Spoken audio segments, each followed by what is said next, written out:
guess we could just make this like maybe an hour if you guys want something short. I don't know, small crowd. And mostly what we want to do is raise a couple issues about combating the far right in various forms, and talk about tactics, talk about applying different tools, and create a kind of participatory discussion. We all just sort of have a powwow and a little workshop. And the idea of this is to create a wider conversation across more of the country, within the left as well. So we all come from different backgrounds. I come from sort of linguistics, language, culture, applied anthropology, and also military, something called special operations.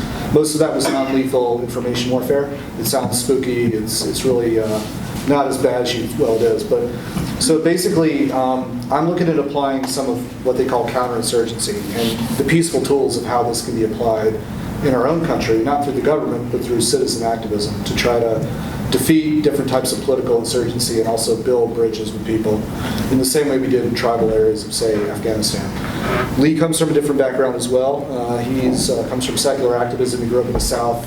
He fights for kind of separation of church and state. He could talk about his past as well. He's been heavily persecuted, you could say, for his lack of conformity to sort of deep South ideology.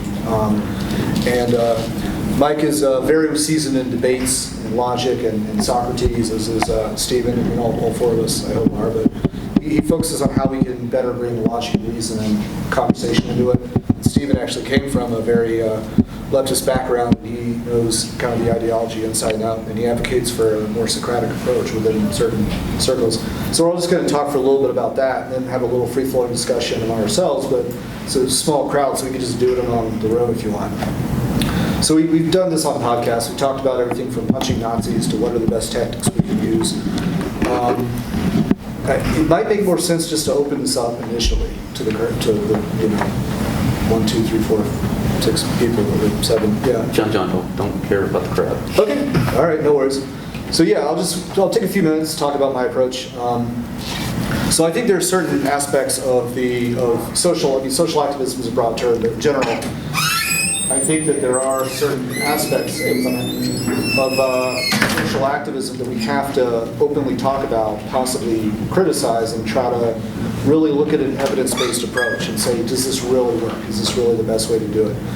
And always be open to read, always be open to the evidence. So one approach I look at is distinguishing between your diehard radicals, the actual Nazis, the racists, the bigots, the hardcores that you really can't persuade, versus people that you may not agree with, but they're more in the center. They're mainstream Americans. You may not agree with them on everything, but you can reach out to them.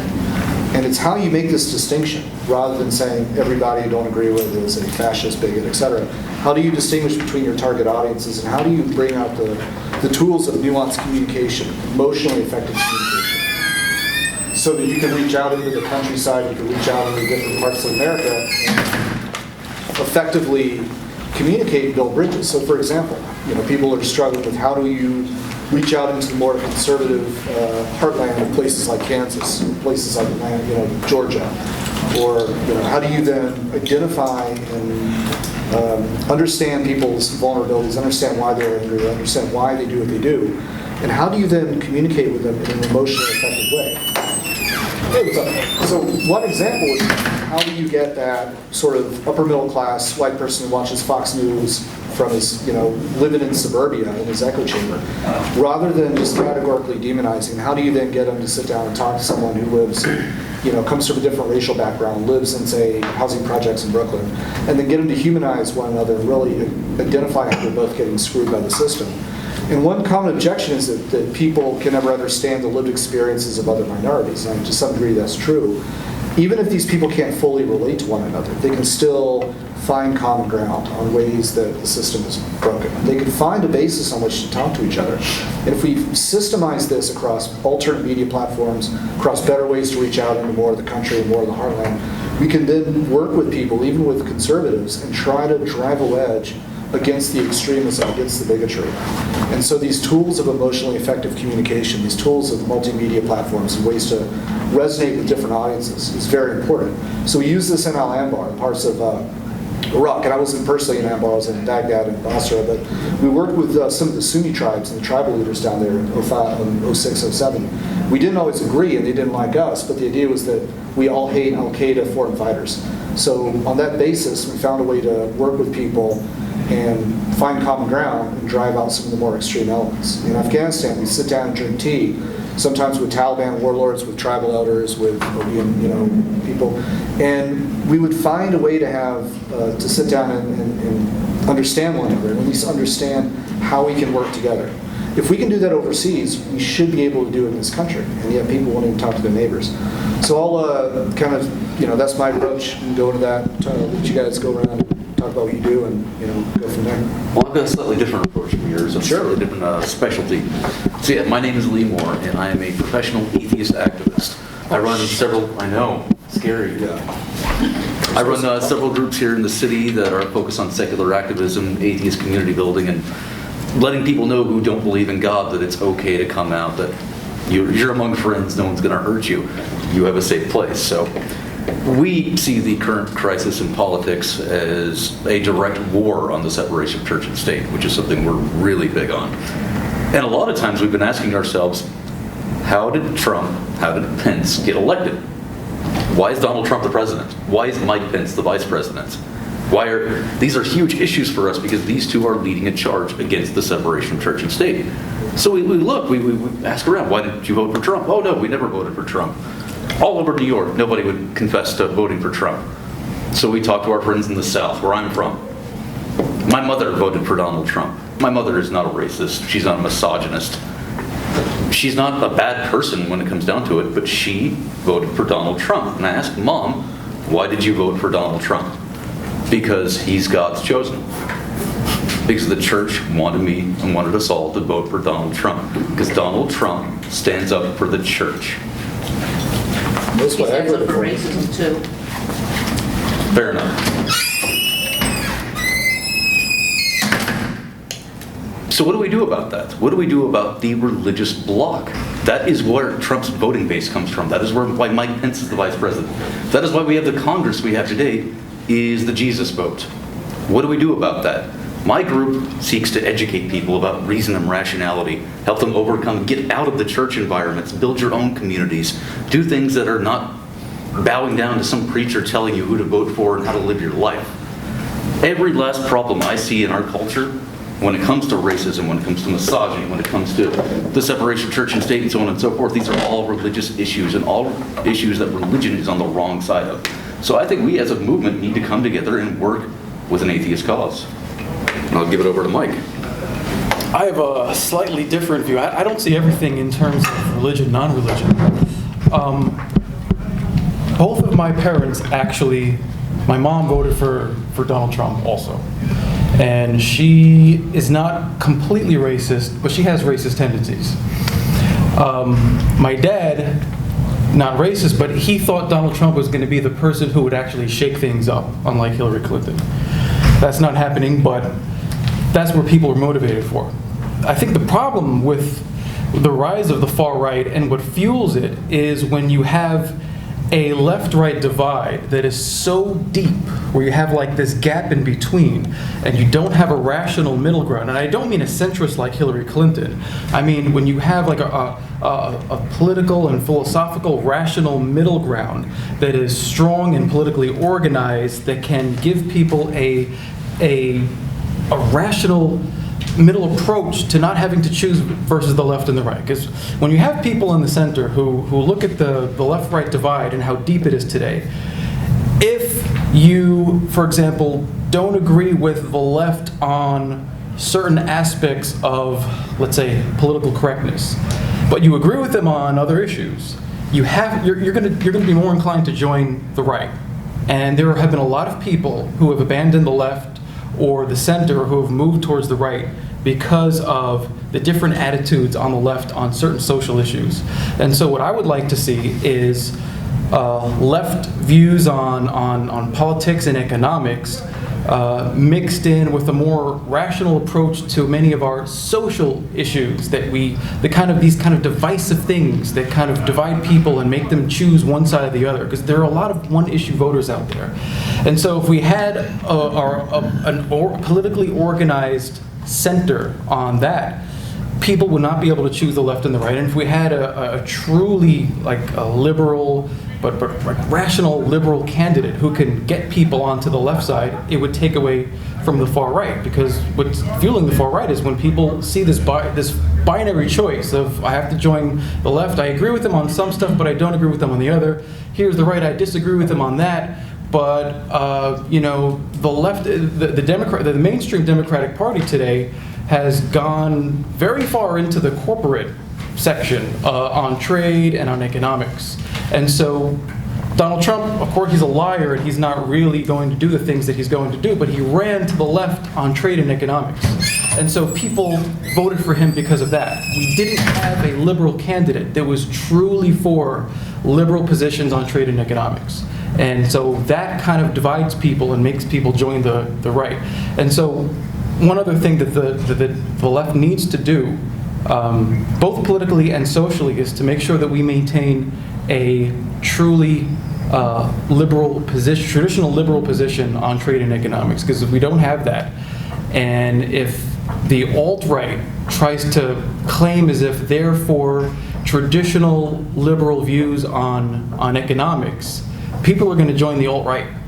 Even if it's racist, and there's a lot of racists there, they're going to say, you know what? I can ignore the racism for the most part because they're on my side economically. And so that's one of the reasons why people are joining the right and the alt-right. And once they become part of it, and if they're just complacent in the racism that's going on in the alt-right, it allows it to happen. And so I think the left needs to get really, really back to its basics on a lot of the economic issues. That's a real reason why. And on the social issues, we need to not see this world in black and white. We need to realize that we can have political correctness, like a very basic kind of political correctness, but we shouldn't have a situation where if you don't hold the most politically correct position on every single issue, then you're a racist. That cannot be the conversation that we have with one another, and it cannot be the kind of groupthink that we have, because that's only going to lead to some really... People will look at that and say, I'm not down with that, I'm joining the alt-right. And that's what some people are going to do, and the left is going to lose people because of its failure to see nuance and compromise on that. And so, to counter the alt-right, we need the left to open up to many different shades of stuff on it. So that would be my point of view on countering the rise of the right. Yeah, I pretty much agree with most of what Mike said. Steve Sharper. My background is mostly sociology and history, women's history specifically. I had wonderful professors who took me and mentored me and showed me a lot of the nuance in historical developments of movements and ideologies and social formation and so forth and etc. And to really for a moment talk about classical liberal values and where they came from, and the phenomenon whereby a lot of people who were very progressive until very recently have defected in order to take sides with people who are on the right at this particular point in history. I think back to the French Revolution, as there have been times where I've struggled to define myself politically, and even times where I question why I've seen doctrine become dogma and dogma become dangerous, whether or not I really want to be on the left. And the way I have a tendency to think of it is those who initially set to the left of Louis were those who wanted constitutional democracy, or at least a constitutional monarchy. Those who sat on the right wanted absolute monarchy.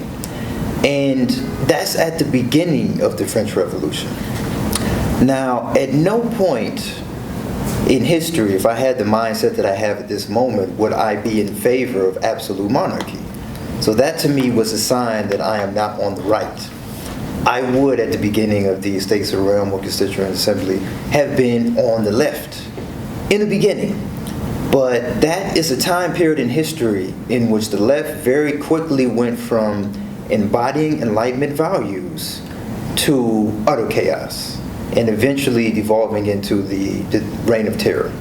Now, I honestly in my intellectual opinion, don't see that being reproduced in full in 21st century America. The technology is different, the power of the state, the military, surveillance. We have a very different scenario going on in any number of ways. But at the same time, as a student of history, I understand that circumstances throughout history are relatively, for lack of a better word, static, insofar as we see history repeat. And we're at a point in American history and in Western history in general where I am seeing a lot of things repeat. I tend to think that millennials are going through a phase where they're trying out things that their baby boomer parents tried out in the 60s and 70s. And some of them were effective, some of them were not so effective. And if the left as a movement is to move forward, what we need to do is learn from the mistakes of the past and move forward and not repeat them. Unfortunately, I don't believe I'm seeing that unfold on college campuses or in political debates, conversations among pundits on television. Is what we are again seeing is a deep polarization that I think is not unprecedented, but is worse than it's been since the Kent State shooting. And what I do not want to see is another Kent State shooting, which seems inevitable at this point in history, with the type of damage and destruction and unruly behavior that's going on at our college campuses across this country. So I think to myself, where are we in between the initial state of the left and the French Revolution in the Reign of Terror? And again, I don't think we'll get to the Reign of Terror, but I would rather steer as far away from that as possible. And to stick to the topic of countering the far-right insurgency is that when the left has allergic reactions, I would say, to systemic injustices, because there are, I believe, a set of appropriate reactions and then there are allergic reactions, it causes the right to also have allergic reactions. And those allergic reactions are manifested in the rise of the alt-right, in the manifestation of a resurgence of white nationalism, which I was hoping would be left with the little slight surge in neo-Nazi activity among Gen X back in the 90s. It's manifested in the election of Donald Trump, with Mike Pence as the guy who will take charge if Donald Trump has a heart attack on the green one day. How can we, moving forward, try to have a conversation that does not embolden those that we cannot, on the far right, intellectually engage with in any way, Steve Bannon? And how can we not have a conversation that will tempt, if you will, certain people who are otherwise good-hearted, good-natured, concerned citizens of this country that we share, not tempt them into indulging in and entertaining the ideology of the alt-right, which has something that it is marketing to American voters. And I don't want the entire conversation to be around electoral politics, because I think that politics is deeper than that. But at the same time, electoral politics has to take, I think, front stage, because we have a president who just backed out of the Paris Climate Agreement. So we're talking about the future of the human race. We're talking about the future of political discourse. We're talking about the world that we want our children and children's children to occupy. And I've been trying to trace this phenomenon historically, and to conclude, I generally tend to think that the right fires the first shot. If the French aristocracy had not starved people, there would not have been a meeting of the states of the realm to begin with. And if the Republican voter base did not have such an allergic reaction to the election of Barack Obama to the point that they created the Tea Party, I don't think we'd be seeing what we're seeing in this destruction on college campuses. So I look to, of all people, well, not of all people, but more than Barack, I look to Michelle and her statement that when they go low, we have to go high. Because trying to engage in a competition with right-wing ideologues in terms of who can be more destructive, who can be more vitriolic, who can cause the most controversy, first of all, you can't win it when you have a president who has the intellectual capacity of a 5-year-old and an addiction to Twitter. You can't win that conversation, that contest on any grounds. They have more power, they are more destructive, they have a hateful ideology. And what I want to focus on is how can we avoid the trap of ideology that convinces us that we have all of the answers already, that all of the answers were figured out 150 years ago by Karl Marx. Now, Karl Marx has a brilliant critique of political economy, of bourgeois capitalism. However, he did not have all the answers as to what we are to do to solve it. So moving forward, we have to know, where are we intellectually and emotionally? You know, is our heart in this battle? Do we care? Because I think at some point we have to look to people like King and Tolstoy. Do we have the compassion for our enemy? You know, do we care at all about, and sometimes it can prove difficult. I mean, some people have effectively committed suicide by voting for a party that took away their health insurance. But do we have compassion enough? Do we have intellect enough to move forward in a pragmatic fashion that will allow us to solve political problems in the immediate future and in the long-term future? Then, you know, that is why I'm still on the left. That is why I'm here at the Left Forum, and that is why I'm participating in this conversation. If anybody wants to talk, has any thoughts on this, I just want to say real quick, I want to make it clear that this is not to excuse or in any way endorse some of the vitriolic behavior of the Green Frogs. I mean, this is not to say, people often hear these arguments and they say that we are apologists for the racist, that we're excusing people going to the alt-right.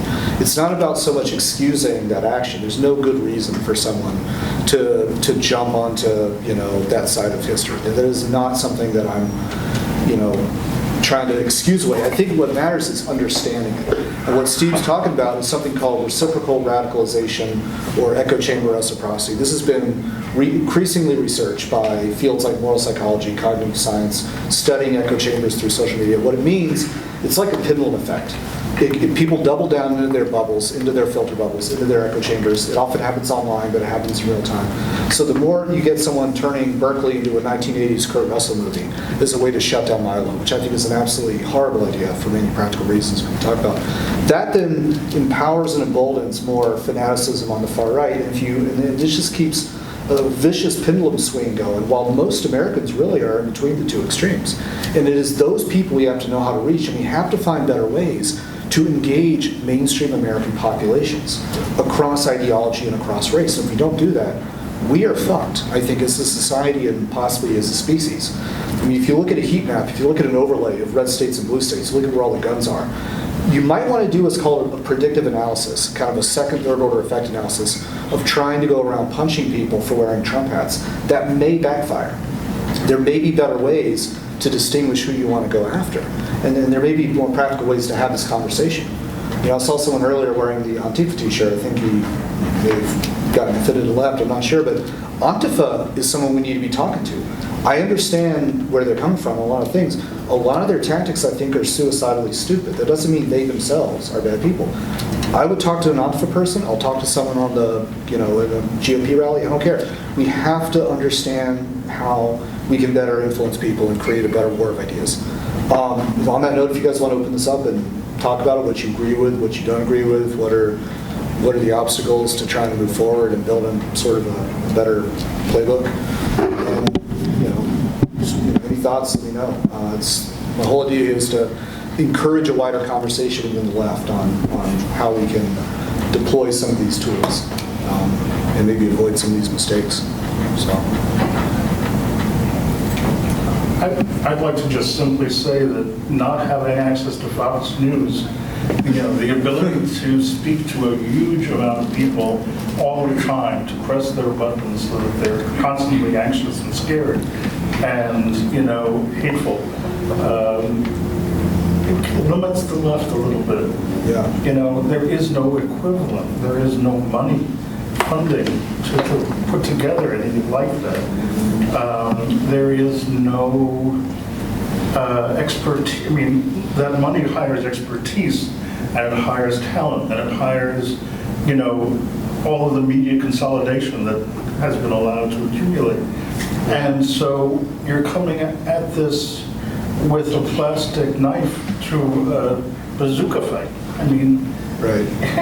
I don't see where, you know, you can talk to individuals, and that's great, it's a good idea, but at this point in history, I don't hear anything amongst you guys, sorry, that really is going to make a difference. Well, let me ask you this, because I actually agree. I think we desperately need the billionaire class and the multimillionaire class, the ones that are socially concerned. And they certainly exist. People like, there's obviously Bill Gates, but there's a lot of names out there. What's his name? The guy who did the TED Talk. I'm having a brain fart right now. Elon Musk? Yeah, Musk? No. Well, Elon Musk, obviously. The guy who did the TED Talk on, founded Amazon. What's his name? Bezos, yeah. That's another guy. It's totally escaping me. Oh, yeah, the guy with economics. Yeah. Yeah. The guy from the place with the The thing. guy from the place of thing. He was an investor. He was an early investor in Amazon, and he's like a huge multi-billionaire now. Not Peter Thiel, Peter no. Thiel and Weinstein. So another guy did a TED Talk on inequality. He's saying he's a billionaire, invested in Amazon. He's saying we need to address inequality. Are we not talking about inequality? Yeah, let's get actually. I think that is a seriously. I think we should really address the gentleman's point. Well, Even Buffett and Yeah. Bill Gates have said. Well, real quick, I think we need. Well, is your point that the left doesn't have the equivalent mouthpiece of something like Fox News, and that it should, Yeah. or that it shouldn't because it would be dishonest because like they lie? I'm Or saying what? that if you want to reach the people of the United States, Yeah. you need the tools and the I agree. expertise and the talent. I'm actually writing a book on this. I think we need to have a well-funded, multifaceted media and outreach platform that's based on intellectual honesty. Do you have that's one in based your on back reach- pocket? He's got you there. No, that's the thing. Like, this is something we have to get investors to invest in. We need a new. So, But it's against their interests. You know, the right functions as the right because we have a corporatocracy. right. Okay, I mean, they're not going to just give it to us because we're nice guys. Not the ones that. I mean, well, look at our current politicians. Look at the Democrats that you can see. They're only the ones that are more open to the corporatocracy are the ones that are getting funding. So. Nick Hanauer's the name I was thinking of. So there are people that are multimillionaires, even some billionaires, that are legitimately concerned that do want to see better. They want to see more inclusion. They want inequality to be They're addressed. told in like the self-interest. Yeah, sure. They're like, Well, we all act out self-interest. We're, our brains evolved to try to, reciprocal altruism. I mean, we can. I there genuinely. actually is altruism. Yeah, no, I agree with you. I agree. I mean, I genuinely think people can move beyond their limitations and care compassionately. But even if it's driven by selfishness, there are people with money that are willing to invest, but they don't know where to do it. They don't these mechanisms. So here's my analogy. For the last 30 years, there's been a vicious propaganda playbook of divide and conquer. Well, it goes back to pre-capitalist serfdom, but pitting poor whites against poor blacks, the Southern strategy, all that. There's a lot of research behind it, and I have a background that allows me to understand this propaganda. It's soul-crushing. I hate it. I want to find a better playbook. I want to use the same science of psychology and media and stuff like that to build a better way people can talk to each other with the opposite effect, a science of unity, a science of coming together, a science of getting people to humanize each other and expand their circle. And there are people that would invest in that. We've got to start presenting smaller projects and going bigger. And you're right, without that kind of capital. I was just saying that, you have these competing echo chambers and bubbles. Yeah. You do, And yeah. The question is, how do you break them? Yeah. Well, one of the things is we have to start talking to the other side. And we can't dismiss the other side as you disagree with me on X, therefore we're not going to talk to you. Well, we have to generate a mentality among people on the left and the right that says, hey, I should go out and talk to the other person that disagrees with them. Me personally, for example, I love being in a room with people who disagree with me. I find it boring when I'm in the echo chamber. So I go out and I talk and I debate with a lot of libertarians who I disagree with strongly on economic stuff. And I go out and I engage with a lot of conservative religious people who I disagree strongly with on a lot of the social issues. And I love being in the lion's den. But that's because I like to debate. A lot of people aren't like me, though. A lot of people do not like ideological confrontation. They like the safe space. They don't want to be in a place where their ideology is being strongly picked apart by a room full of lions. Thinking makes their heads hurt. Yes, that we need to generate. We need to push people out of their natural safe spaces and say, hey, look, go engage with people who disagree with you. Sit in a room with four conservatives. No. To their barbecues. Not at all. No, well, we do have a site called Meetup, which allows you to go to different meetups based on different stuff and go to one that has a political discussion, or if it's conservative, be the token liberal liberal there and go there and cause a stir.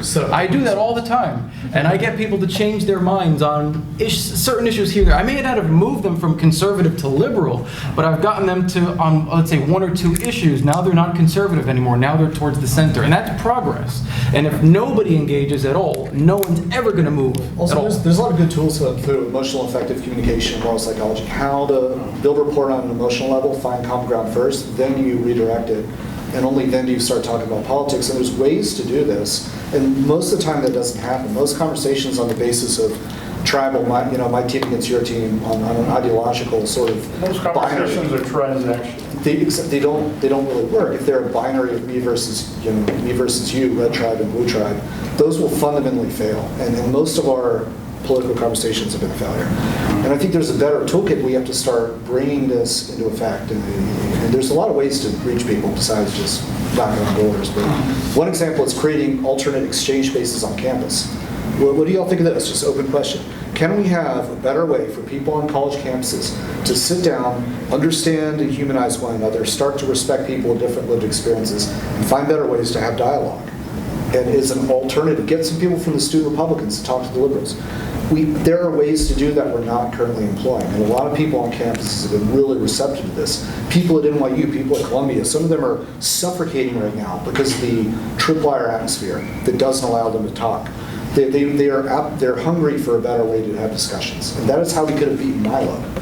I mean, the whole playbook Antifa uses could be massively rewritten and improved, but to even have that conversation, you'll get shut down. They'll say, you're a white male and you have genitals, therefore be quiet. Now, there's ways to respect the fact that people... Yeah, no, and there is External genitalia. Yeah, exactly. And there are times when myself as a white male, I will shut up and I listen. I think most of the time people should listen when other people talk. The point is we have to be willing to question leftist dogma. No dogma should be able to be above scrutiny. And there's people that are not willing to question leftist dogma when it comes to tactics. That is running us off a cliff right now, I think. What do you mean by tactics? Oh, sure. Go ahead. Sure. So, what do you mean by tactics that we can't criticize in the left? Sure. So, and I think most people on the left are willing to. I think there's a more loud faction that doesn't want. So, for example, I don't think this is most of the left, but there's a panel I have tomorrow on dialogue with police and communities.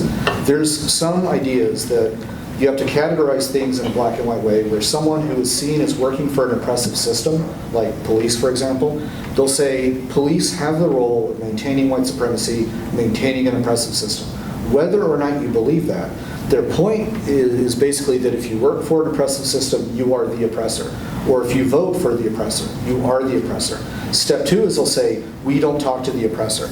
Therefore, I write them off as the enemy and I otherize them. Therefore, fuck the police. Therefore, try to use that tactic. That's not to say there aren't times to sit down and protest and get arrested and things like that. But that is a very black and white approach. I call it the Anakin Skywalker fallacy. If you're not with me, you're my enemy. That is considered dogma by many people I've talked to. There's the idea that anyone whose speech might be considered hateful, people like Ben Shapiro, should be shouted down and physically driven off campus where people block fire exits. I mean, that actually happened. And when I've questioned that, people will then call me a Nazi sympathizer. I mean, this is really happening. And so those are examples that we could question. Another example of dogma is don't talk to conservatives, they're all bad. Well, there's a much more nuanced way to approach talking to people. I think most people on the left tend to be receptive to this kind of intellectual diversity. I really do. I think the left is way over demonized by Fox News and the right. But I think there's still some dogmatic thinking at the forefront of social activism in some circles that we need. One last point is I was observing the Donald Trump protest on Inauguration Day. I saw the tear gas, I saw the cops, I saw the smoke bombs, people running into the bathroom to get tear gas off them. Starbucks, Bank of America, they were all smashed, right, by Antifa and Black Bloc people. So there's people that will literally tell you it's okay to smash cars. You could be a working class mother of three who now has to skip her child care payments to fix her window. Who cares? Let's smash cars and break things. There are people that believe that. We have to question that. Dude, breaking things is fun. It is, yeah. Especially if you're at a concert too, I mean. But what do you think about the idea of I agree with what everybody's saying, and I think another aspect to look at is that the overall culture atmosphere that we live in is working against us because we live in a capitalist, materialistic society where 1% of the people have 40% of the wealth and they don't want to lose it, and they're gaining more and more, and it doesn't seem to be reversing in direction. And so there's a book called Dark Money. I don't know if any of you have read that, but it kind of explains how people like the Koch brothers basically can make almost anything happen that they want in this country. I need to read that. Yeah, it's a good book. Another one is by Neil Postman called Amusing Ourselves to Death. So we're up against that too, where most people don't come to things like this and they don't want to think. They want to be maybe in church or somewhere else where there's someone telling them what to do. There's a lot of people like that. And the more you watch TV, the more your brain turns to mush. And corporate TV is designed to do that. And this book, Amusing Ourselves to Death, basically shows how, people are spending almost all their free time watching TV. We can't expect to even reason with them. And if half of them are watching Fox News, we might as well almost give up. So, we were working against the culture and the capitalist economic system, materialism. All the advertisers, they're financing these ads, and they have psychologists, like we were saying, that understand exactly how to brainwash everybody to make everybody not want to have anything to do with politics and just want to go out there and buy the new cars. And George Carlin had a great rant on that. And so, we're working against a lot, and all the money is allowed to influence our elections more and more now too. It's a big problem. Lawrence Lessig's TED Talk, actually, this one TED Talk I teared up on, it's really, he sums it up. We have to fight for our republic against the role of money. Have you seen the show Keeping Up with the Kofe Phase? It's a new series. I don't have a TV. I got rid of my TV about 30 years ago. That's smart. And I advise everybody to do that. Right there with good. Just throw it out the window. Yeah. I gotta play video games on something. Monitor. Well, the Fox News ship seems to be sinking, which is good, and MSNBC is rising, but they're still very corporate. They're just the liberal. They're corporatists who are just liberal on social issues. So they're better than Fox News, but if you want really good kind of news, you're really going to have to go to the internet. And the internet is winning, and TV as a medium as a whole is in general dying. So that may be a good thing. However, the problem with the internet is that it just appeals to echo chambers. It just cuts all the society up into little slices, and then here's your media, here's your media, and here's your media. Yeah. And in the long run, that may actually have an even worse effect. So I don't even know what we're going to do. It also deprofessionalizes the media. Yeah, and you also have a lot of people like Alex Jones just spouting nonsense who are able to get audiences without being fact-checked whatsoever. So you have that problem as well. Well, that's because you work for the global elite. So I'm a big NPR listener personally. I love public radio, and they're not beholden to any corporate interests, obviously. And so they can really dive into all different topics, and I think it gives you a vast variety of genres and things like that. So is there a way to utilize, I know radio is kind of a dying, source of information and entertainment, but is there a way to revitalize that type of a platform, on the internet? But here's the thing, is still having journalistic integrity, right? We know if you hear it on NPR that they've done their research and that it's well sourced. Whereas I think a lot of the stuff on the internet, you just don't know. And who has time to dig that deep, You're bringing up a big problem we have with the podcast world.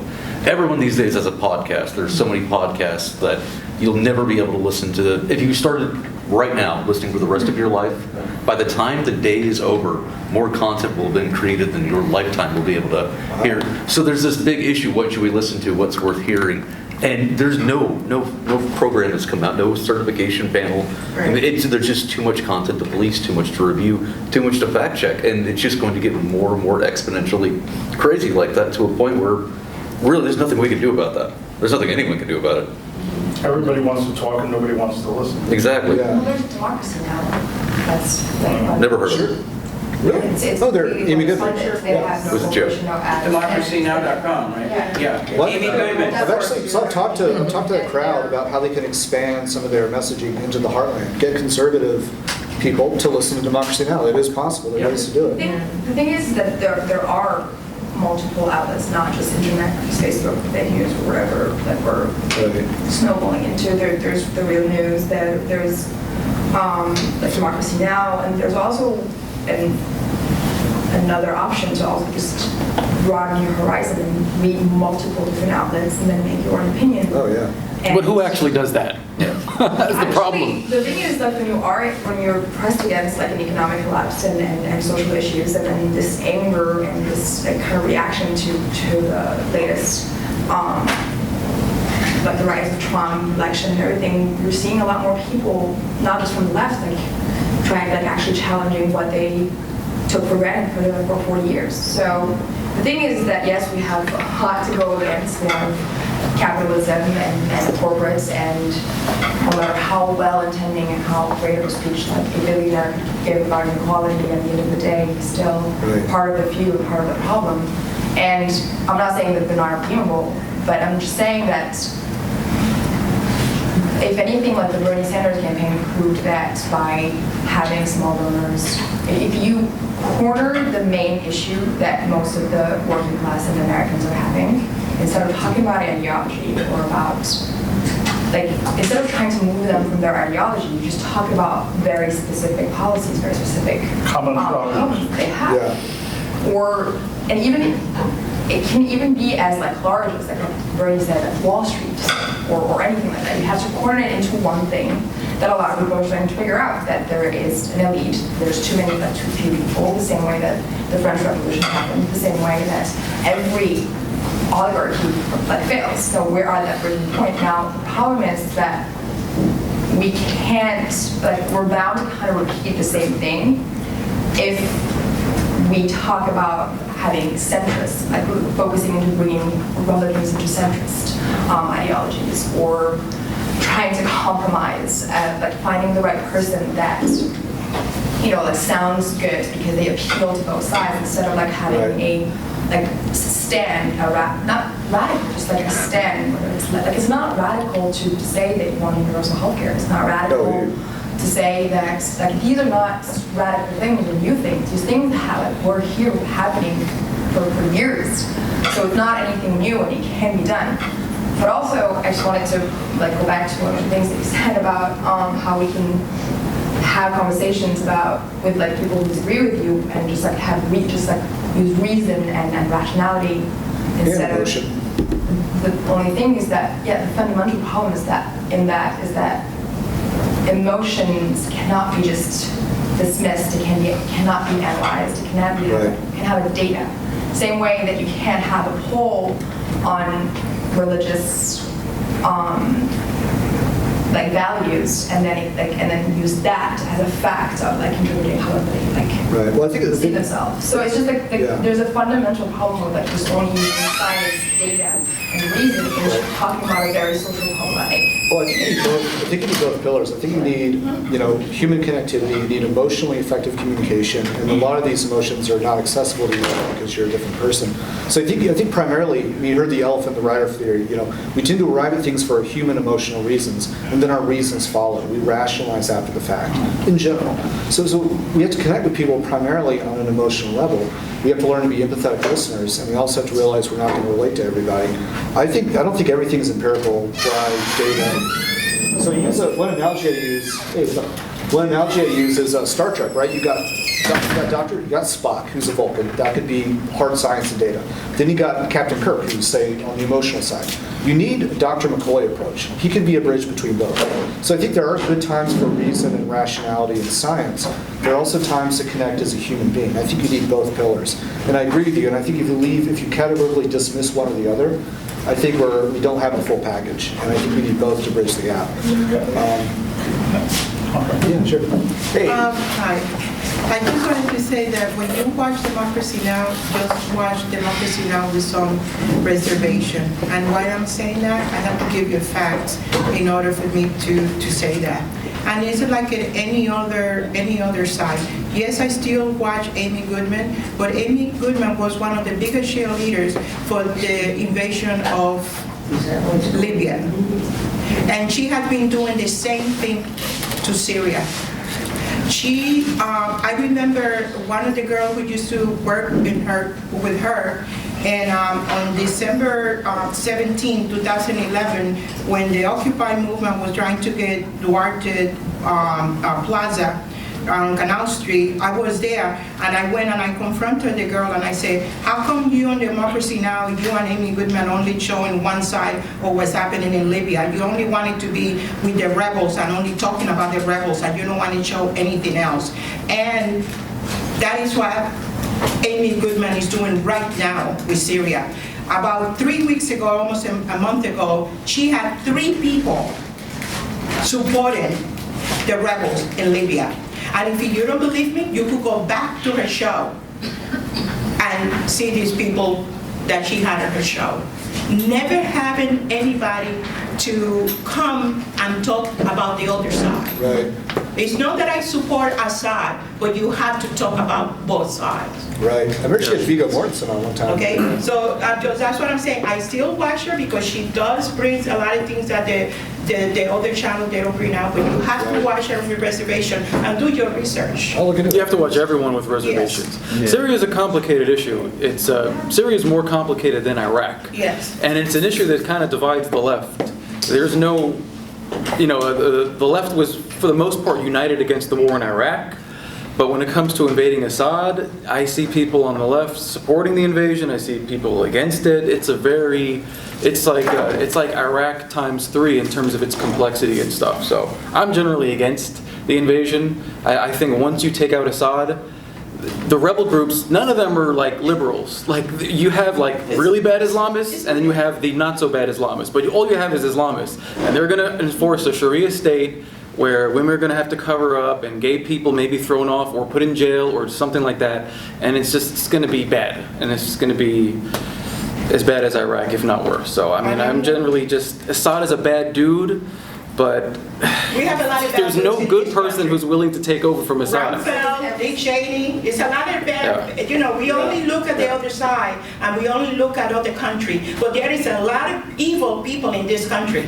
Well, I agree. I think our foreign policy has been one of the roots Okay. of Well, worst the thing is that, so, I'm sorry, the thing is that I completely agree with you, is that I remember, maybe it was,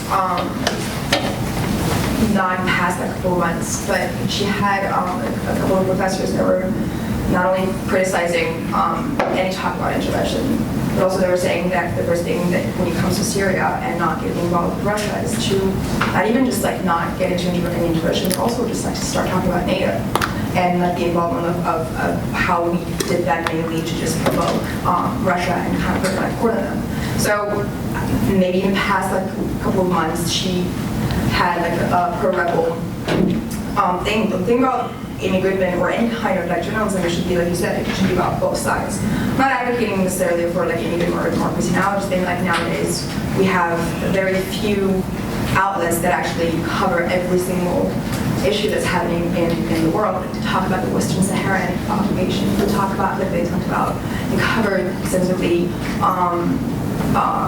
Standing Rock. But the thing about, like you said, about Syria is that it's an unbelievably complicated issue that still to this day we know how it started. It was rooted, obviously, like any war on profits and oil and different agreements with like among allies and among people when it comes to like the U.S. interests. It got escalated to a lot more than just the rebels versus Assad. There's multiple people that are involved in, and I'm trying, like, it's not, I think the main competition should not be pro-Assad or pro-rebels or against Assad or against rebels should be a lot more, taking other players into consideration. Well, if only Andrew Jackson had lived a little longer, he could have prevented the whole thing. Who knew it could be so complicated? I just wanted to bring things back to the original reason for this panel. How do we reach people's hearts and minds? And On the far right or in general? As a joke. in general, I think people tend to use a very direct approach, which gets people's guards up, makes them defensive. Yeah. And it's not the best way to do it. And the best way is not necessarily a rational way, a reasoned way. What Pete Seeger showed with the Clearwater is if you want to clear up the environment, you get people involved in being in nature. And, he built the Clearwater sailing boat, if anybody doesn't know it.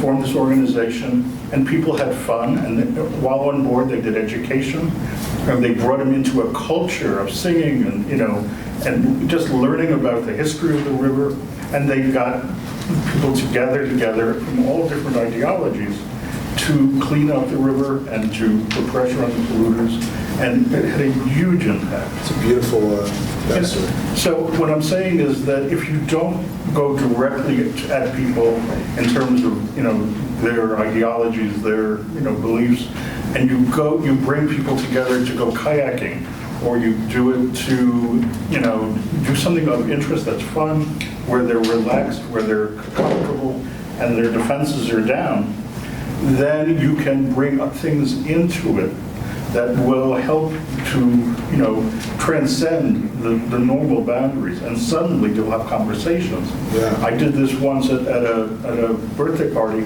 with a woman whose husband and she watched Fox News all the time. They were rigid ideologues, but I found out that she grew up in the Bronx, in Yonkers. And I happen to know that the Yonkers civil rights movement was hugely influential, and she was black. And I said, when the courts came in and changed the way Yonkers was run, it forced a desegregation policy on it. Didn't this make your life and lives of people who knew better? And she said, yeah. The big government has a role. It did good things. Yeah. And her husband freaked out. How dare you admit that? Let no facts get involved here. But it changed her heart, it changed her mind. Because she realized that was true. It's a perfect example of what I was alluding to. It's brilliant. I love it. As much as I love the Socratic method and Socratic debate, it does not work. And I don't It doesn't know. always work. It almost never works. It's a good way to train and Yeah, I mean, it's good for you if you can engage in Socratic debate with yourself.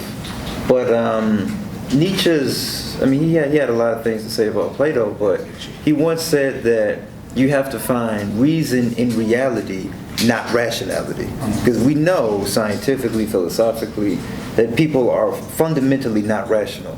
And that is why we do need to engage both ideological supporters and ideological opponents in a way that doesn't garner a reaction of defensive,ness, because that is how we increase polarization.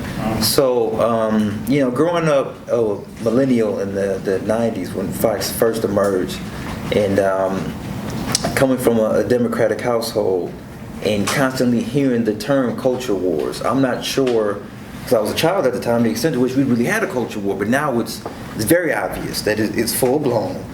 And there really is no engagement unless the engagement resembles, in a verbal manner, that of warfare. And social media is usually the battlefield where people actually of different backgrounds discuss. But it doesn't look like a discussion because it looks like people are trying to kill each other over their computer screens. The Facebook groups, and I say this, but I'm guilty of it myself. I'm in all these Bill Maher groups and yada yada yada, and what they tailor themselves to our tribalism, our innate tribalism that manifests politically or culturally, and nobody talks to anybody else unless it's to argue. And what I think one of the things we need to do if we're going to use the internet while it's still relatively neutral is that we need to use the internet to set up alternate exchange spaces, because exchange spaces in real time, as ideal as they may be, one of the biggest problems with the culture of this country is that we're geographically and politically polarized. So we have red states and we have blue states. We have Republican neighborhoods and we have Democratic neighborhoods. I did campaign work for Mike McMahon, the district attorney in Staten Island, and I didn't think we were going to win because Staten Island is overwhelmingly Republican. And I'd always heard that, but it wasn't until we were driving around and I saw all the signs on people's lawns that I realized the extent to which, and even after that, when you look at the post-electoral map, and Staten Island was completely red. And you realize the extent to which a borough of New York City could be that overwhelmingly conservative. So the actual prospect of us getting in a room and discussing things with people of the opposite political orientation is virtually impossible. So to some extent, there needs to be an attempt on social media to find a way to convince people to engage and do it in such a way that it in some way, shape, or form resembles this a collective, almost community building project. But we're going to have people, and I think economics is what we need to focus on, and that is one of the things that disheartens me the most about the left, is my generation, I feel, has overwhelmingly shadowed class issues with identity issues. And the one identity I don't see being represented is coming from a working class background. So there's this notion to talk about left dogma that I, who grew up in a middle class household, am inherently less privileged than a poor white person, which I do not think is the case. I think there are circumstances in which that may be the case, and there are circumstances in which there are not. So I would like to see a return to a conversation about class, which is very much an issue that can be empirically argued for. We have the data. We know that such a fraction of the population controls over 40% of the wealth. We know that unequivocally. Conservatives can't even begin to try to argue against that. But again, at the end of the day, you have Fox News convincing people that the sky is red. So they don't believe in climate change. They don't believe in a lot of the numbers. So we have to engage in a way that, again, is not purely scientific, is not purely Socratic, but again, emotionally effective communication in engaging initially in such a way that doesn't have people being defensive. You should look at the way Bernie reached people. I mean, That was great, yeah. He reached people right in their guts. He did. Where they lived, how they lived. Yeah. You know, and people just loved it. The most popular politician probably in history, I mean, or certainly current history. But I just want to raise one thing, and I don't want it to be discouraging, but it's something people should know about. I've read that the amount of internet traffic around the election, something like 40 or 50% of it was either paid trolls or bots. There's a huge amount of influence through a lot, heavy money that is taking the internet away from us. Not just by taking away internet neutrality, but just because there are people out there who literally are paid to take over these conversations and stop them to death. Or to revile people to the point, with death threats and other things, that they withdraw. I've had friends that would be victims of that. I think all of us have. Yeah, trolling is big. I mean, I've been on many threads where someone comes in and says something crazy. It sparks an outraged reaction. It's just very bad, and it appeals to our naturalistic, animalistic tendencies. And what can you do about that? To censor the internet, or it's even more nefarious than that, because some of these trolls are paid to do what they're doing. Yeah, or they're bots. They're not even people. And companies like Facebook and other ones are developing artificial intelligence and algorithms to kind of put certain things in your feed to nudge you a certain way on the way they think you would.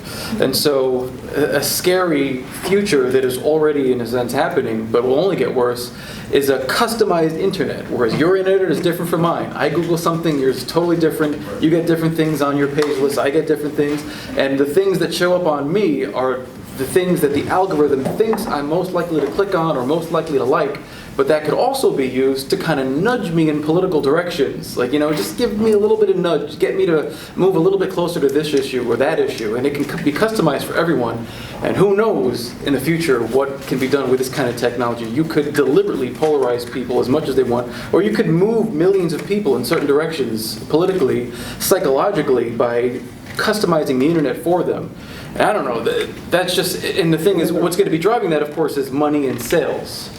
And if you can make more money by dividing people and getting them to be outraged and turning them into trolls, then capitalism will win out. And so you have talks at MIT and all these big universities now about like the ethics behind these kinds of algorithms. Let's nudge people in such a way that it's like ethical. We don't get them to be, too much.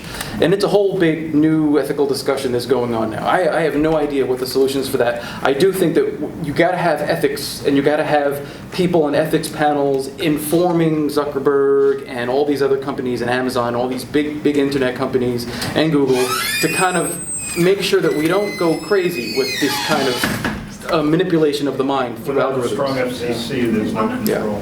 One of the solutions be actual, this kind of going into like a change of the economic system. Because the reason why we have all of this rise of for-profits, like fake news or trolls and all of that, is because we're living in a for-profits economic system. Not to make it like all like of course there's like different issues, but like if we had a system where everything wasn't modeled as like a capitalistic way, it was all for profits and having to like just get as much money as possible, or like making it into becoming one of those 1%ers and make it about just consumerism and money.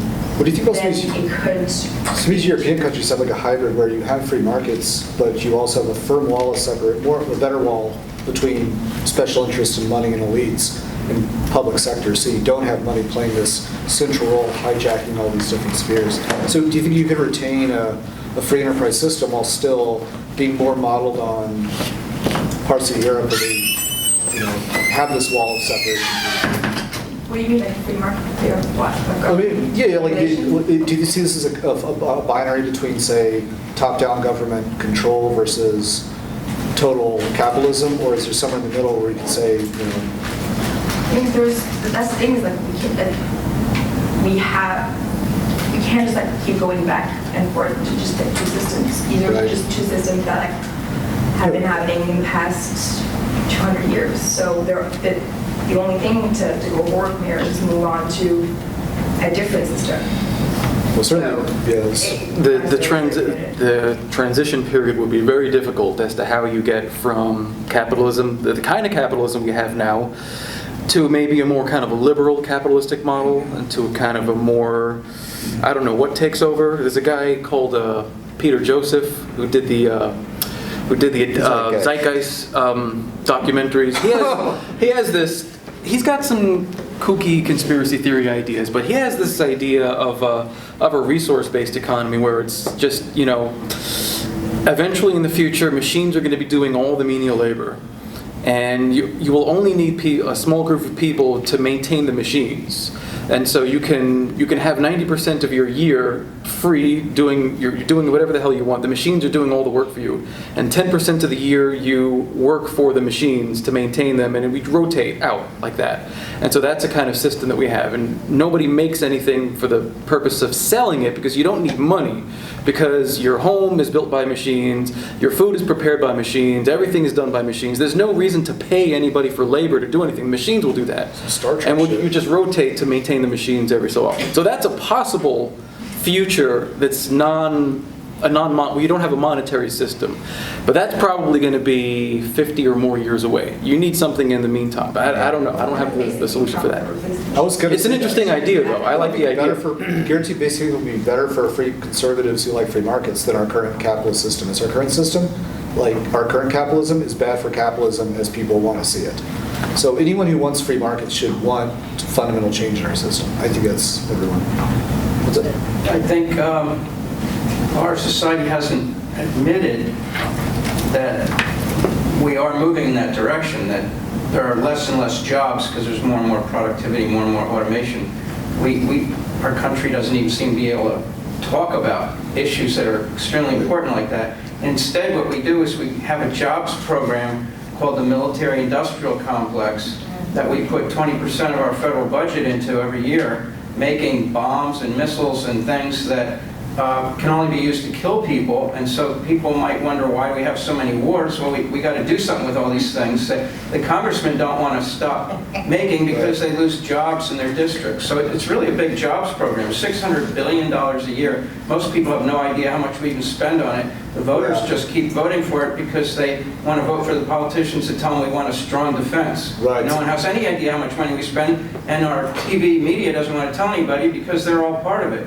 So, well, anyway, another thing I wanted to say was there's something I go to every year down in Washington where we lobby Congress, and it's about 1,000 Christians come together every year, people just like this. It's called the Ecumenical Advocacy Days Conference. So I just want to say there are some Christians that are trying to follow Jesus, but I know there's a lot of fundamentalist Christians that have been brainwashed, mainly by Karl Rove has realized that there are some people who like to see things black and white, and there's some Christians who like to see things that way. I think it's a personality thing more than anything, and they've kind of co-opted that whole group of Christians, and the media makes us think that all the Christians are like that, but I'm one Christian that's not. I try to do what we're all trying to do here, so Great example. we don't want to fight each other on that either. No, it's a great example of how propaganda.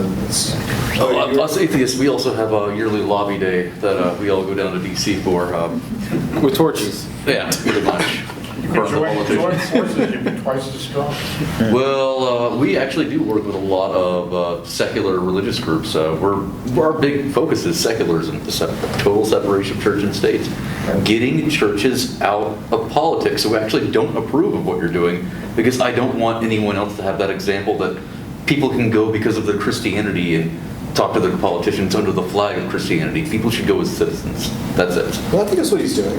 It depends on what you're advocating for. If you're advocating for decent secular policies, I don't care if you're a Christian doing it or a Muslim doing it or an atheist doing it, or even if the whole group is one particular way. I don't mind. If you guys are going down there and advocating for universal health care, I don't care whether you're a Christian doing it or Muslim or an atheist or whatever. So it doesn't matter to me necessarily. So I wouldn't be against that group necessarily. My problem is that they were taking away the tax-exempt limit on political work in the churches, so that even though the churches are tax-exempt, they should have been limited in their political work. They're now removing that limitation. They can now advocate for, Trump or whoever they want to advocate for in the churches and still get tax exemption. And the scary thing about that, the really scary thing about that is church tax exemption is different from nonprofit tax exemption. Right. Church tax exemption means they don't have to report anything. Right. Nonprofits, you still have to show what's coming in and going out. Churches,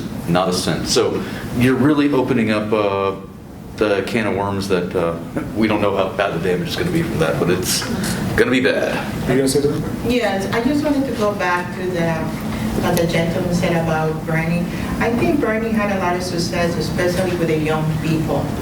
And being that the millennials are a group that they haven't seen what we have seen, people that we are 40 or 50 years old, older than that, and what we have experienced during the year administration. And remember, a lot of the things that is happening here now are things that were actually implemented by Reagan, and you could just go on. Like I was talking yesterday to somebody, and we were talking about what Trump just did about getting out of the Paris Peace Accords. Yeah. So.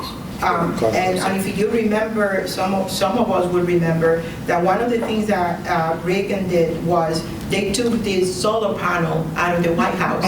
So if you remember that was the beginning of what is happening right now. Why all these people are denying the climate change and all this. And if you go back to the Reagan administration, then you see the privatization, the destruction of unions, and all these different things happened during that time. And there were things that they were set up back then, and now the implementation is now, because they sit and wait. And what I wanted to say about going back to Bernie is that the reason being because these young people this millennium, they don't have all these things that we have in our head, that we have experienced to some. For Bernie, it's very easy to gravitate to this group of people, because if you notice another thing that Bernie didn't have a lot of Latinos and African American. So that's another group. Yes, we are divided. We are very, very divided, because one of the things that divide us is about, when they talk about the middle class, they don't talk about the Latinos middle class, they don't talk about the black middle class, they only talk about white middle class. So we are being left out, we are being pushed to the side. So one of the things that I think that it should be, how we could bring people to the movement, is to talk to about our own family. It's about trying to get these people to convince them. And on my side, I would say it would be, I just came from one of those workshops about Venezuela, and one of the things that we're having really hard trouble with is in the Latino community believing everything that is being said about Venezuela on the Spanish channel. So right now, my job is to try to talk to my family and to try to, and it's very hard.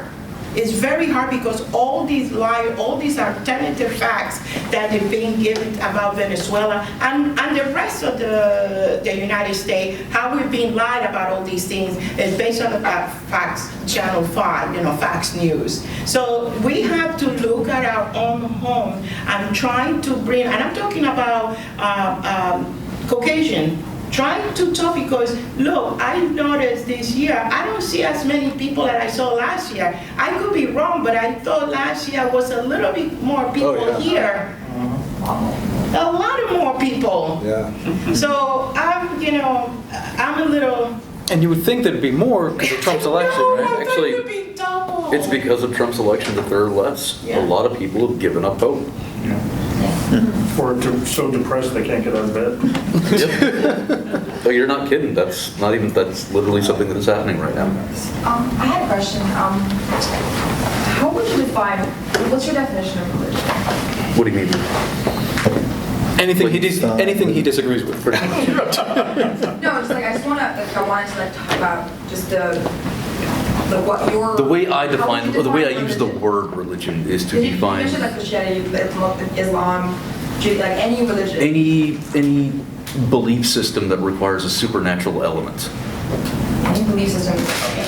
And what were the first things that would be most problematic to you that stems from supernatural belief? There is no supernatural that's problematic. No, leading into every day, like in your, how is that influencing, society? If you can be From your point duped of into view. believing something is outside right now that doesn't exist. Maybe I can answer for you. Okay. There was some politician on the right to say we don't need to worry about climate change because God will deal with it. I guess that would be a real example of how someone's religious beliefs can have a real negative effect on public policy, which could affect all of us. Or God Is that what you were wants us to asking have for? dominion. Yes. Or that you could do the same thing on abortion, you could do the same thing on gay marriage, you could do the same thing on women's rights. Go down the line of all the social issues. You could always just say, God doesn't want us to do X, therefore I'm making X illegal. But the thing is that when you live in secular, like a separation of church and state, and you can't argue that. For example, I would agree with you that we need complete separation between religion and society and state.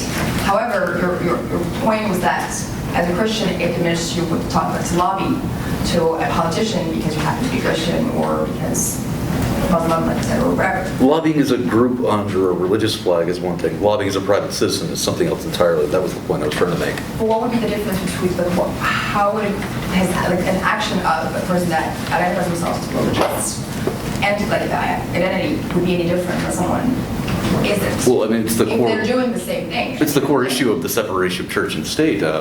you don't want your religion influencing your government, you don't want your government influencing your religion. So if people are coming to influence your government under the flag of religion. Okay, hold on. Anybody want to jump in? Yeah, here's the way in America how we've decided. There's a thing called the lemon test, right? There's 3 prongs there. In order for a law to be constitutional, it has to neither advance nor inhibit a religion. It cannot mingle with religion too much. And there's a third one I totally forgot right now. But you could be a Christian and say, my religion, informs me to want to advocate for X. But if in order for that policy, for X to be constitutional, there has to be a secular justification for it. You can't just say, religion says X is wrong, therefore we should make it a law. You have to give a secular argument for why is it wrong. Does it harm people? Does it increase infant mortality? Is it bad for the environment? You have to give a non-religious justification for the law. And so you can be a Christian and lobby, and you could be a Christian and be a politician, but the thing is, when you're enacting a law, there has to be a secular justification for it. You can't just say, God wants me to do X, or the Bible says X, or the Quran says X. That's like the that. definition of the separation between church and state. That's the whole point of this creation of this country in the first place. However, the thing is that we can't, separation of church and state and religious freedom they're not mutually exclusive. So when you talk about religion as being problematic, it's the same. Talking about an ideology that people will be. It's not just about supernatural. It's not something it's not necessarily that, but it's a emotional based ideology, an ideology that for whatever reason a person is following it, whether they're Buddhist or anything, and anything is. Because I would argue that even atheism is a kind of religion. No, it's not. Atheism is as much a religion as pop. It's a TV channel. Because a religion is an ideology. Atheism is not an ideology. How about this?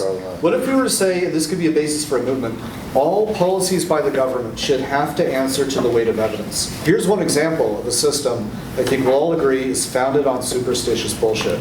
Drug war and a lot of aspects of our justice system are based on unfounded emotional claims that absolutely need to answer to the weight of evidence. Jeff Sessions should have to publicly answer to the weight of evidence. How effective is mandatory minimums for marijuana users in low-income neighborhoods?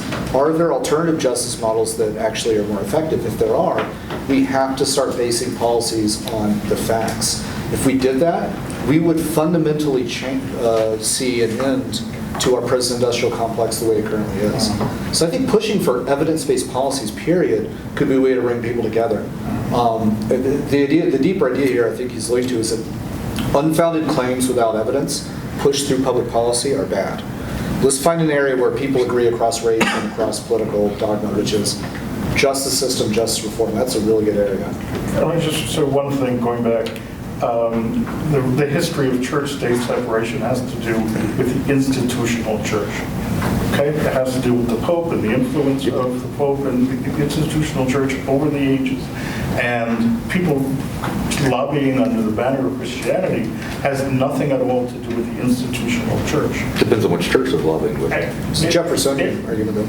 If the church itself goes to Congress and says, tries to pressure it to do something, that is the reason for the separation of church and state. And it's not individual voters going who happen to be evangelicals or anything else.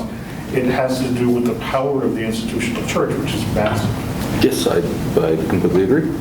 I wasn't making the argument that if you are a Christian, you can't go lobby. I was saying under a flag of that religion, of that church, of that thing, you should not be allowed to do that. See, I totally disagree with it. But what if it, as the religious ideology, not necessarily, not even the major religions, happen to be aligning with a secular, separate entity from religion and church, a policy that actually aligns with an atheist? How would that be? How would that be problematic? Just because it was an ideology, it's the same sense of beliefs. Like you can't interject fact that just because it happens to be supernatural or not or whatever. Because to me, like a religion is like it's not necessarily something supernatural. It's not necessarily something like not based on science or is. Like you have a lot of religions that have different interpretations and interpretations that actually could, for a person, could align with scientific data. However, dismissing an entire ideology because a particular group that happens to believe in the supernatural. I agree with your position. I totally disagree with your definition of religion. If we take the supernatural out of religion, it's not religion. Like in discourse alone, when we say something is a religion, we're generally, like every once in a while we use that word pejoratively. That is usually, when it is used pejoratively, is to insert that an ideology has a set of beliefs and epistemology that has no real logical or empirical basis. So by conventional definition, by discourse, when we employ the term religion, we're talking about a set of beliefs that are codified that answer certain fundamental questions about the nature of reality, the nature of humanity, that do not consult science. Now sure, every once in a while there's congruence, but that's complete coincidence. Not only is it coincidence, but it's usually an attempt to try to make the religion look scientific. You know, I was handed out a pamphlet by a young man in Union Square that tried to take verses from the Quran and then say, well, here's geology, and here's physics, and here's chemistry, and here's where they match up. And I gave the thing the time of day, and it was not cogent, to say the least. That being said, where I disagree with Lee is on this topic, which is how to counter the far-right insurgency. My concern would be that telling Christians you cannot, as Christians, lobby in Washington may make them think Christianity is under attack. And if Christianity is under attack, I need to be on the right, because those are the people who believe Christianity is under attack. So me personally, I like to advocate what I call the Switchfoot Christian, which that was, a popular rock band in the early 2000s. Remember that, yeah. They had very progressive social commentary, deep philosophical lyrics. And if I could, wave my hand and you say some magical stuff and get half of American Christians to have a worldview that's compatible with Switchfoot lyrics, first of all, we wouldn't be here, because Mike Pence and friends they'd be exiled. They'd be in the middle of the Atlantic Ocean right now. But that's what I would like to see, kind of the way Sam Harris wants to see an Islamic reformation. I would prefer to see a Christian reformation. As opposed to, we did, but Mike Pence's type, I jokingly refer to Handmaid's Tale as Mike Pence's Paradise, he wants to return. I actually rewrote the lyrics to Gangsta's Paradise entirely about Mike Pence. But in any case, it's really funny, I promise. But they want to return us to a 17th century Puritanism. So it's like, yeah, we had a Reformation, but evangelical Christians, in their response to the 60s and the 70s, in the Reagan administration, really want to go back way further than the 50s that they say that they didn't want to take us back. So if a bunch of private citizens come together because they are Christians and because they are following the example of Christ in the canonical Gospels, for one, I don't think it's such a dangerous precedent, because I think the first Christians to really go to Washington were the evangelical conservatives. So I see it as the opposite. I see progressive Christians in Washington doing whatever it is that they're doing to be a reaction to the conservative ones. And those are the ones that I want. I would hate to lose people on a progressive cause because they feel as though they can't be progressive and under a banner of Christianity. Hey, his gay conversion therapy really helped me. I don't want you to tell me. Well, I agree with what you're saying. I mean, in my view, the way secularism works in the United States of America is you can lobby the government under any banner you want. You could lobby it under ISIS if you could get away with it somehow. But what you're lobbying for must be justified secularly. You know, if you could be a pro-life Christian church lobbying the government, but you cannot make arguments to enact a pro-life position unless your arguments are secular. That's the way it is. So you can be Christian, you can be Muslim, you can be Buddhist, you can lobby the government at any time you want. But what you're lobbying for has to have a legitimate secular justification for it. You cannot say, my God says X, therefore we need to pass this law. You have to say, well, X does this, it does that. You have to come up with scientific, empirical kind of arguments. Then it can be passed. That's what you have to do. Our policies are based on empirical arguments. Actually, no, not really. They should be. Yeah, I'm sorry. I just wanted to give some perspective. I'm sorry. People may not know this, but the civil rights movement was based in black churches. Without the black churches, the civil rights movement would not have happened. It was not only a base of strength and support within the community, but most of the leaders of the civil rights movement were reverends and other leaders of the church.